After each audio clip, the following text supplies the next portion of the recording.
What's up, guys? So, little time off.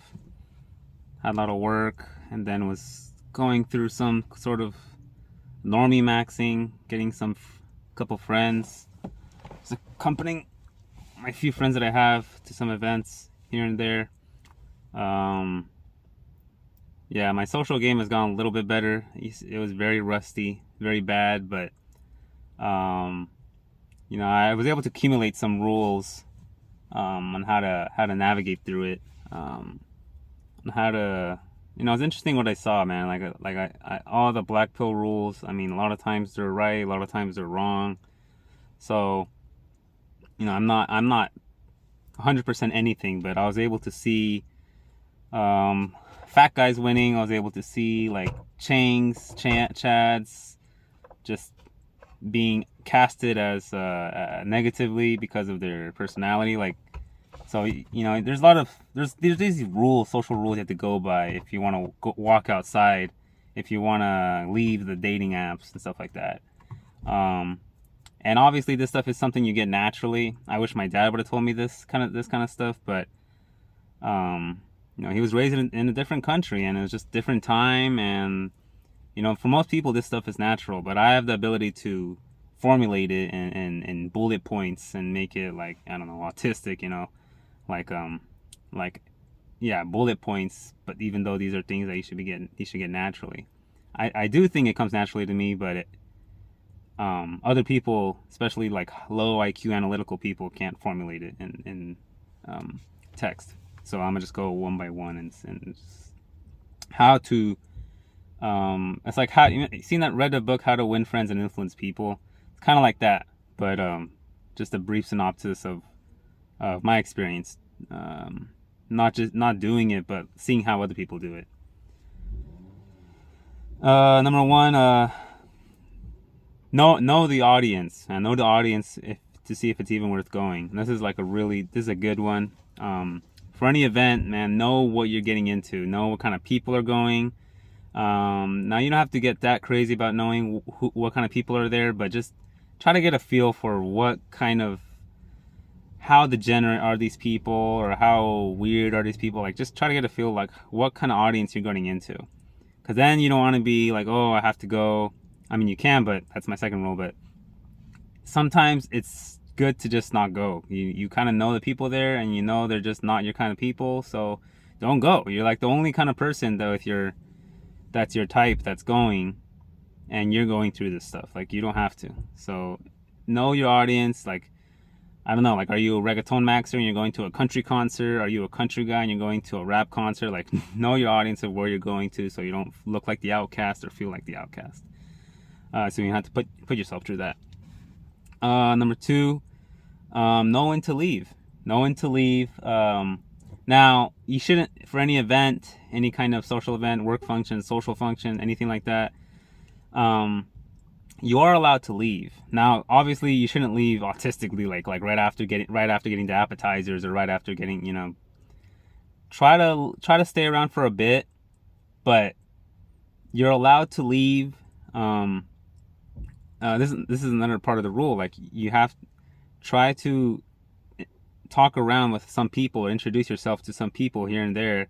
You don't have to introduce yourself to everyone. That's what I would mistakenly take wrong. Like, I thought you had to say hi to everyone, so I would autistically go around and say hi to everyone, and then they would just look at me weird because I'm saying hi to like so many people, like 50s or whatever, hundreds people, like one by one, and then I would never do it again because I thought I didn't know what to do. I didn't know the right balance. So say hi to the people that are important, you think, people that you think you should say hi to, and for other people, just give a head nod or wave kind of thing. Something very small. Look at their eyes and just smile, something like that. But know when to leave. If you're not doing well, if you're performing horribly, if you're just like, I've been some events where it's just like, I'm stubborn. Like, I want to stay there longer because I know I can get through this. I know I can turn it around. Like, sometimes you just like if you're trading stocks, like, you have to cut your losses. Like, just call it a day. You lost. Your energy's not right. You're not feeling right. Everything comes off wrong. cut your losses and just leave. Just and just say hi and bye to the right people, and just say, I gotta go. I gotta work tomorrow. I gotta do this. I gotta do that. Hopefully you came in your own ride. And just go. And nothing wrong with if it's better to leave a little early than it is to linger, stay, and just keep performing horribly. They're gonna remember how autistic you look, and you don't want that reputation. So yeah, know when to leave. There's nothing wrong with leaving early. Just don't leave too early, and say your highs and byes to the right people. That's what I would do wrong. Number 3, if you're good. If you didn't have to leave, don't just leave right after the official, like, oh, it's only till 5 p.m. Linger for the after party. Now this goes for college stuff, social stuff, work stuff, I don't know, meetup group stuff. Like linger around with the people at the end. Now, unless you can tell it's like some clicky thing, then just leave. But that's what I think. Don't have your click radars too high. Usually most people are open to hanging with someone maybe new, but you have to see if they're open or they're kind of closed, judgmental people. If they're kind of closed, judgmental people, then probably just leave. If they seem open, like, you should linger around, because that's where the real friendships, like, oh yeah, we're actually gonna go get a beer at this other place. Want to come? Like, I rejected so many of those because I thought, like, this is some click shit, or I thought, like, I don't know, I just didn't want to. I said I'm only gonna be here until 7 p.m. and I'm not gonna linger. I don't know what they're doing. Like, no, go and linger with the lingers. Like, especially, it's a lot of times it's a co-ed, so there's guys and girls going to some other place. You have to linger around and yeah, talk, and go with. That's where you make most of the social connection. The official function time, that's just for saving face. That's just to say to other people that was the official time. But the real connection is made at the after party, at the lingering around, all that stuff. And I know it's stupid, but that's the way the world works. Another thing is, people don't care for your words. They care for your energy. Now, this is one thing where I was like, I just doesn't make sense to me, but they really don't care for what you say. People don't care your content. They don't care what kind of they do, but if you're saying all your words that are funny on a script, but with the wrong energy, they will not capture whatever you're saying. Just like any comedian, right? It's timing, content, and delivery, something like that. So I've been called shy and weird at functions, social functions, when I said a lot of stuff, but I said it in a weird energy, like I was like quiet or something like that. I was like looking down or something. I don't know, who knows. But versus sometimes where I really said nothing. I didn't say much words. I didn't say much things. I would just agree, or I'd laugh, or I'd insert a joke comment here and there. I would have snidey comebacks, and people would say I'm social, when really there's really almost no difference in the word count between the two.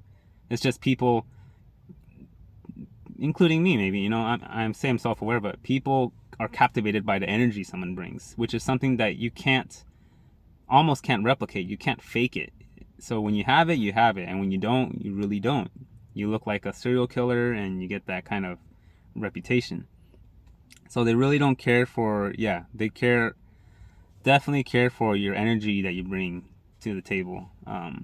And sometimes, like I said, you don't need to bring that much clever content. Obviously, if you bring your energy and clever content, you're definitely that guy, that cool guy. Forget deep conversations, make expressions. That was my thing. Like, you need to have two personalities. You need to have your deep convo personality, and then you need to have your fake personality, your fake meet and greet, your fake you kind of need 3 personalities, but you need your fake personality, mostly 2. You need your fake personality, and you need your deep personality.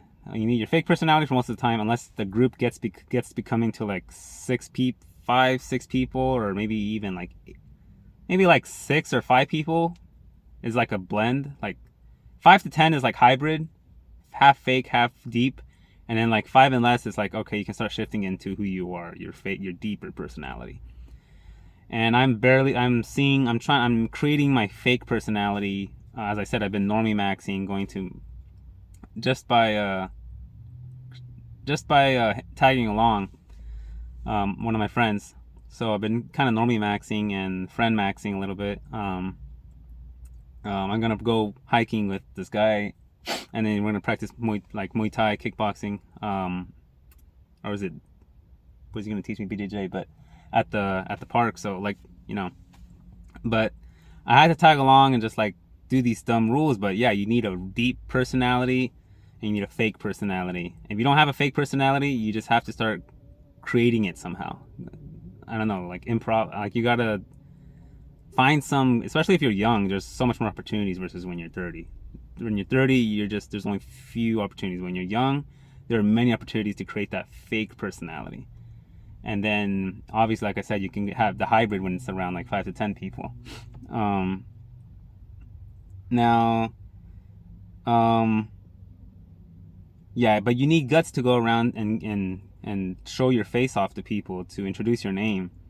You'd be surprised, because there's people I know that have a lot of friends, man. They have a lot of friends. They have a social circle. They have like, you see, like, they're going to concerts, they're going traveling, all that. Like, you might get jealous, but they're really boring. They're really, in my opinion, kind of forgetful people. They're not that unique. They're not funny. I never heard them say anything funny. They're just kind of, I mean, they're cool, but they're just, maybe to someone else they're really interesting, but they're just very relaxed. They don't really say anything that unique, or nothing that interesting that can be put on a TV screen and make you think like, oh, okay, let's follow his life. Like, they're not funny. Like, there's nothing really that interesting. But they have a lot of friends and all, and they go on these trips. And so, but the thing is, they have guts. They show up, they linger, they introduce themselves, and that's it. That's all. Meanwhile, there's some people I know that, even like me, I think, that don't have the guts to go around and spread their name around. But like, you know, the people that know us know we're the class clown, know we're the clown, we're charming, we're funny, and all that stuff. But to a lot of other people, you know, it's just a completely different impression that we give off. So you'd be surprised, like there's, meanwhile, like, there's some people that have all these friends, but they're boring. So, you know, you need guts to go to show your face around. Like, there's a video I think I posted, or I'll post soon. There's this tall guy, 6'3", has a decent slim physique, 6 out of 10 face. Like, he has it all. Like, he doesn't really have a great career, but he stumbles so bad in these social functions, man. And on dating apps, I mean, it's Cali, man. Like, even with a good height, like,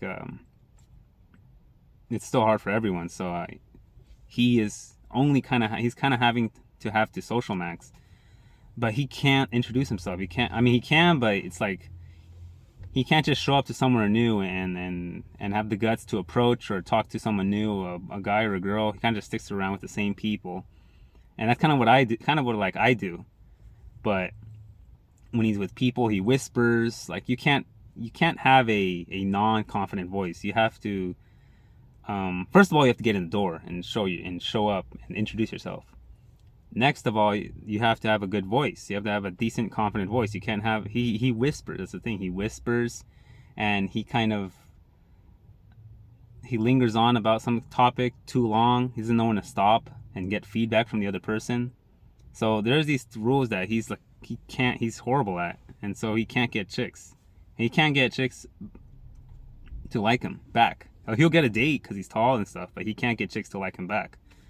So, man, like, this height thing and this, like, you gotta realize you have to have a good at least a somewhat dominant voice. Now, if you're online dating maxing and you're tall, or just if you're tall, you can get some girl to dominate you. Because a lot of girls love a tall guy with good physique, but that they can dominate over. Because a lot of girls these days want to dominate over a guy, but he's not into that. So I'm saying, if you want a girl that's submissive, you have to act dominant. You can't want a girl that's submissive and you act submissive as well. Because obviously, I know, like, this 6 foot white guy that, was he white? I don't know, but he got a girl, he ethnic girl maxed, But she controls the whole relationship. She controls what he does. Like, he's just cucked. So, if you want that and you're tall and you got the physique, then I think there's opportunities. But if you want to be dominant in a relationship, you have to act dominant, have a good voice. You start at the bottom of a totem pole. So yeah, that's one thing that's one thing I couldn't deal with in high school, man. I hated how if you go into anywhere new, you have to start at the bottom of a totem pole. And then I would take hits, and I just wouldn't like it. I'd confront the guy sometimes, or I would leave. Like at the beginning, hopefully, like the thing is, when you're younger, there's more douchebags. When you're older, the douchebaggery is still around, but it's not that high. There's more politeness, which is kind of nice. I don't know how. I don't know. Like, I really hated like the douchebaggery when it comes to new people. But to be fair, I would do it too. So like, I think everyone was just, it was just really immature. But you need to take some hits here and there. And the thing is, don't confront. Don't make too much of a big deal. That's, if you're new, you just have to take some and just shrug it off. Just laugh it off. Just shrug it off. Don't make a big deal out of it. Unless it's a lot, then you gotta. Honestly, if you're funny, then just make some snidey comebacks, man, here and there. Don't make it too serious. Just say like, oh, fat I don't know. I don't know how to create one right now, but you gotta be sly about it and have some here and there. When you're boxing, you're getting beat up. Like, don't just you gotta put in some hits as well. Fighting back, but don't just mostly shrug it off at the beginning. Another rule I read, remember I was trying to social max back then, was hobbies make you interesting. Okay, I've done that, man. Like, hobbies don't make you interesting. I think okay. Hobbies help you, like it helped me, recently, like linking up with someone that does the same hobby, and then I was like, oh, you do that, and then like, all right, maybe let's try doing that sometime. I will say in that it's true like that. But some of the most people, like shyest or quiet or weirdest guys I've seen, have 20 hobbies. And then some of the guys that are the most interesting, charming, have 0 hobbies. Like, they just drink maybe, and they just watch TV. That's it. Like, watch the latest show or football. But they have all these friends. So honestly, no one cares. No, I used to think that no one cares about your hobbies. No one cares what you do. No one cares what you skydive, your Instagram picture. Like, this is real life. It's not. No one's liking your dumb picture on it. No one's liking your pictures in real life. What makes you interesting is just showing up and then greeting around. And then once you greet everyone around, show you're not a boring, forgetful person, and then have comebacks and be funny. That's what makes it interesting. And the questions, you have to ask questions. You can't just make it all about yourself. If you don't ask questions back, if you don't ask questions, not robotically, ask questions but with expression, like you cared about the person. If you don't ask questions, then you're gonna look like, and you're just talking about yourself all the time, you're gonna look like a stuck-up person. And that's what, like, stuck-up people try to social max, and I can see right through them, because they're social maxing without doing the question back, the feedback with the expressions. So they can't fool me, and they do it very robotically. When you encounter stuck-up people, and they don't really have a feedback loop. They don't really have a expression when they talking about you, like, oh, really, that's really great for you. Like, they don't have that kind of demeanor when it comes to you and good things about you. Like, they have a robotic face, robotic expressions, and that's even if they ask something about you. So I can see right through fake people very well. As you get older, there's less, but they're still around, and there's, like I said, I can see right through them. They can manipulate a lot of people, but as a INFJ, which is what I am, they can't manipulate me. So it's very easy to see right through that. That's where they need, if they were taught, if they learn how to do the feedback thing, and don't be robotic around other people, then they would be really good actors. That'd be really scary. But don't be surprised. Some of them still do that, but most of them are pretty bad at that. It's a really good one. You can't act too aggressive with the woman. You can't act. I know we would have pick pickup guys are like act very aggressive, hyper masculine, just ask every girl out there, you will get casted as that guy in any circle. Trust me, very quickly. And they don't forget it. Like, you need 6 months of like restructuring of who you are for them to forget that. Maybe a year. And by the time you might have moved to another city, like who knows, to another job, you don't want to be casted as that guy. Because once you're that guy and there's no other that guy to replace you, you're that guy. You're that creepy guy that approaches every girl. And the girls will talk within themselves, and then they will even if you're attractive, even if, look, there's a Chad Light in one of the circles I was going to, and he's that guy. He approaches every girl. He's the kind of guy that will approach like a Filipina 4 out of 10 short girl at the last minute, even if she's way below him, but he just needs something. Like, he did that, and she said no, because he's casted as that guy.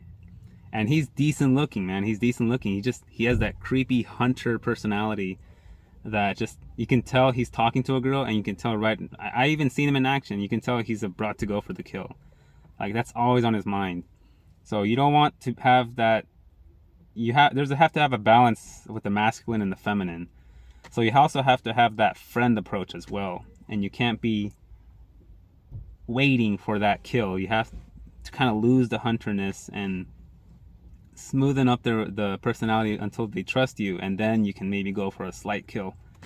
But you don't forget the reputations you have. You don't want to be that hunter, because the hunter guy's not really that awkward. Hunter guy is usually social, but he's always hunting. You don't want to be the hunter, but at the same time, you don't want to be the autistic guy. Those two I think a lot of guys that are in pickup circles or in black pill circles will either get, especially pickup circles, red pill circles, they'll probably be casted as the hunter. And then in black pill circles, probably they will be casted as the autistic guy. You don't want to be casted as either of those. Because once you're either of those, girls will talk around, and you will be deemed as a 1 out of 10. Even if you're got the hunter eyes, even if you got this or that, like, you're going to be deemed as a 1 out of 10. Girls will just talk to themselves to not say yes to you. They have a well-balanced approach. And last thing, don't whine about anything. If you weren't invited somewhere, if you felt disrespected, don't whine, especially if you're new. Now, if you know everyone and you're really cool, then yeah, you can say, why didn't you do that? You can say it jokingly, and they probably messed up. But if you're new, don't whine about it, ignore it. And the thing is, I remember one time in work, like, they mentioned it, like, oh, sorry, you weren't really invited. And at the time, I thought it was a bad reaction, but now that I think about it, I think it was decent. I just shrugged it off. I just said, oh, okay, that's too bad, like that. And that's probably the right approach. Like, don't just ignore it. And if you mention it, just shrug it off. Just say, oh, okay, too bad. And, that's your loss. All right, that's it. Make it very few words. Just make it for very few words. Very few, or just literally just shrug it off and say, okay, like that. Just okay. That's pretty much it. Social rules. A lot of social rules to get by in the world. The world's really illogical. There's a lot of stupid rules you have to follow. And the fact that I say they're stupid probably means my mind's more like, doesn't really work with that. It works with like rules and stuff like that, like logical rules. But the social rules they don't follow logic. They're just the way they are for this time, and especially depends on your region. Some regions are more open, some regions are more quirky, with quirkiness, eccentricities. The coastal cities in the U.S., it's a rough game. You can't really be quirky, eccentric. There's a lot of faking you have to do, especially in SoCal, even NorCal, AllCal, all the coast. Like, there's this fake personality you have to create that hopefully is not too far away from who you are, but deviates from who you are, maybe like, I don't know, a little bit here and there. But yeah, you have to have that personality, that fake one created. And it's okay, because everyone else is doing it. And yeah. All right, those are my thoughts.